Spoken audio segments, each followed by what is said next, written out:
इरशाद साहब, ये recent development कल के प्रोग्राम में, परसों के प्रोग्राम में हम मईशत के तनाजुर में बात कर रहे थे। कम से कम ये अबहाम दूर हो जाना चाहिए कि इलेक्शन कब होंगे, ताकि जो इन्वेस्ट कोई करना चाह रहा है या जो मुआशी इंडिकेटर्स हैं उनमें कोई ठहराव आ सके। तो आप समझते हैं कि अब ये अबहाम दूर हो गया है और इसके नताइज आपकी नज़र में मुस्बत आएंगे या मनफी आएंगे? अल्लाह करे कि ये बहाम दूर हो गया हो और अल्लाह करे कि इसके मुस्बत नताइज आएँ और हमारी जो बिज़नेस कम्युनिटी है, जो हमारी मईशत है, उसे ये यकीन हासिल हो कि अब चूँकि 4 माह के लिए ये हुकूमत 3 माह के लिए नहीं आई बल्कि 4 माह ये हल्का बंदियों का काम करेगी। उसके बाद आम इंतखाबात होंगे और ये 7-8 महीने में मईशत काफ़ी हद तक बेहतर कर लेगी। हमारी ख्वाहिश भी यही है, दुआ भी यही है। लेकिन जो चीज़ हमें परेशान करती है वो ये करती है कि पिछली हुकूमत जो बहरहाल एक अवाम के मुंतखब नुमाइंदों पर और अवाम में असर रसूख रखने वाली सियासी जमातों पर मुश्तमिल थी, अगर वो मईशत को इस्तेकाम नहीं बख्श सकी, उससे मामलात दुरुस्त नहीं हुए बल्कि मज़ीद ख़राब हुए, तो एक ऐसी हुकूमत जिसकी जड़ें अवाम में नहीं है, जो निगरान हुकूमत है और जिसने बहरहाल चले जाना है, खा वो 3 महीने बाद जाए, खा 7 महीने बाद जाए, 8 महीने बाद जाए, तो वो किस तरह से ऐसी पायदार दूररस पॉलिसियाँ बनाएगी जिस पर अवाम को भी एतमाद होगा, बिजनेस कम्युनिटी को भी एतमाद होगा और बैनुल-अक़वामी इदारे जो हैं उनको भी एतमाद होगा कि ये दुरुस्त समत पे चल रही है हुकूमत और इसको तामुन मिलना चाहिए। ये एक सवाल मौजूद है, मौजूद रहेगा। बाकी जहाँ तक हल्का बंदियों का काम है, इलेक्शन कमीशन को ये मौका साबिक़ा हुकूमत ने खुद दे दिया था, जब ये सोचे बगैर कि नई मरदमशुमारी के नताइज का जब ऐलान होगा तो नई हल्का बंदियाँ ज़रूरी होंगी और नई हल्का बंदियाँ ही इतना काफ़ी नहीं है।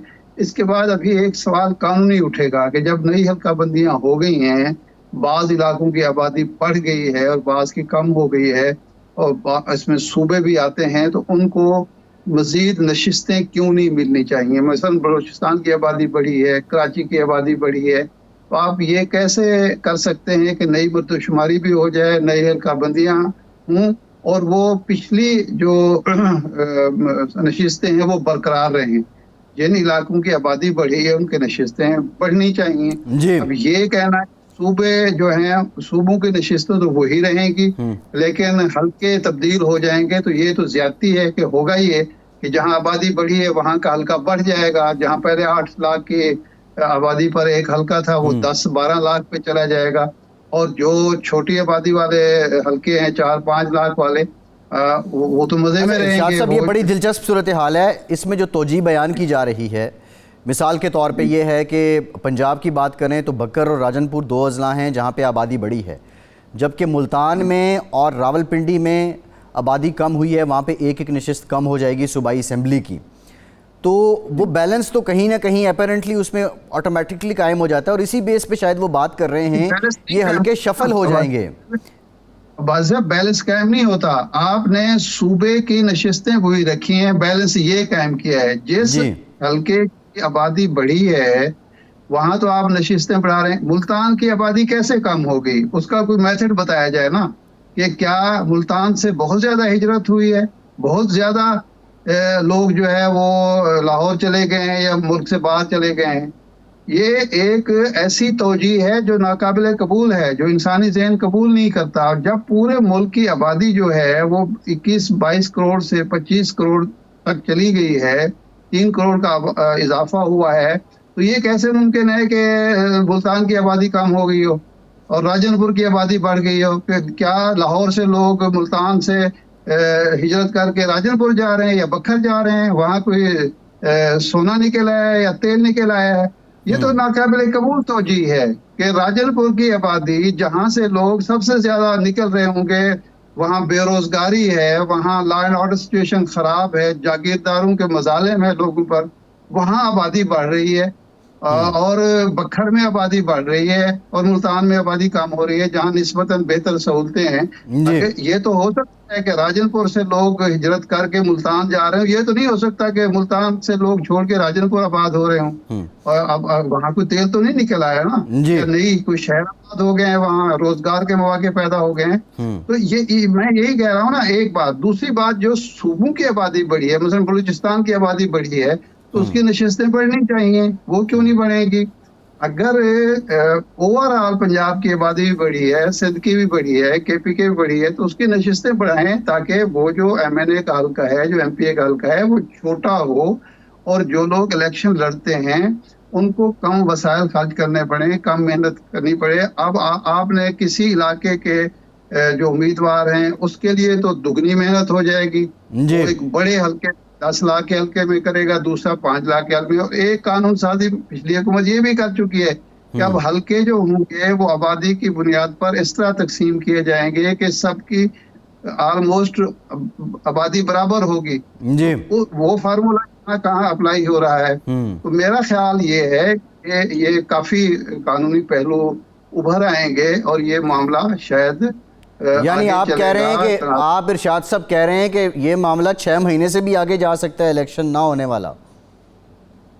नहीं, देखें, लोग अगर कोर्ट्स में जाना शुरू कर देते हैं और उनके पास दलाइल होते हैं कि ये जो तकसीम नशिस्तों की हो रही है, ये जो नई हल्का बंदी हो रही है, इंसाफ मबनी नहीं है जी और इसमें बुनियादी आईनी और कानूनी हकूक लोगों के तल्फ हो रहे हैं, तो जाहिर बात है फिर ये मामला आगे बढ़ेगा। जी पिछली हुकूमत ने एट ए टाइम 2 कानून मंजूर करके खुद मसाइल को उलझा दिया। नंबर 1 तो ये कि ये कानून मंजूर किया कि अब हल्का बंदी जो होगी, हल्के जो होंगे वो बराबर होंगे आबादी के लिहाज से। ये नहीं होगा कोई 6 लाख का, कोई 10 लाख का हल्का हो।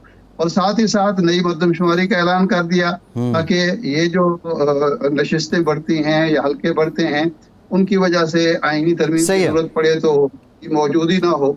तो ये इबहामात तो पैदा हो गए हैं। ठीक है। अच्छा इरशाद साहब, निगरां काबीना आ चुकी है और अब अपने अपने शोबे के बड़े नामवर लोग हैं, बड़े कद काठ वाले लोग हैं। शमशाद अख्तर साहिबा वज़ीर ख़ज़ाना, जलील अब्बास जिलानी साहब वज़ीर ख़ारिजा, लेफ्टिनेंट अनवर हैदर साहब lieutenant general retired Anwar Haider साहब वज़ीर दिफ़ा, अनीक अहमद साहब वज़ीर मजहबी उमूर, सरफराज भुगटी साहब वज़ीर दाखिला, उमर साहब साहब वज़ीर IT। ये बड़े अपने काबिल लोग हैं, अपने अपने जो शोबे रहे हैं इनके।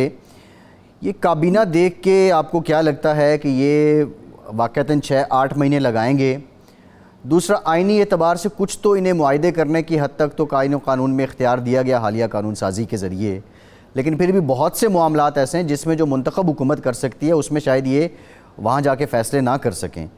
तो कितना अरसा ये काबीना रहेगी और इसकी तिब्बी उम्र कितनी होगी आपकी नज़र में? देखें, उसूली तौर पर, कानूनी तौर पर, आईनी तौर पर, अखलाकी तौर पर इस काबीना को 3 माह से 1 दिन भी आगे नहीं जाना चाहिए।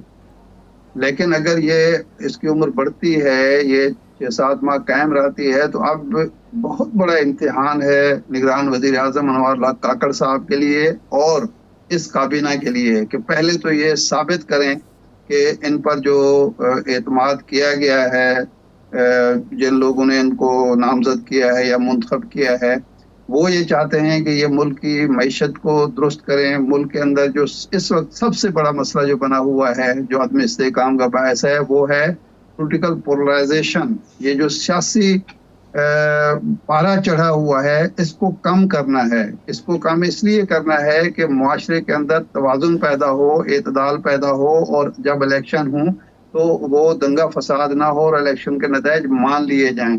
उसके लिए सबसे बड़ी जिम्मेदारी वज़ीर आज़म की है और इलेक्शन कमीशन दोनों की है। दोनों को मिलजुल के ये तासुर देना है कि यहाँ किसी के साथ ना तो ज़रूरत से ज़्यादा फेवरेटिज्म चल रही है और ना ज़रूरत से ज़्यादा किसी को दीवार से लगाया जा रहा है।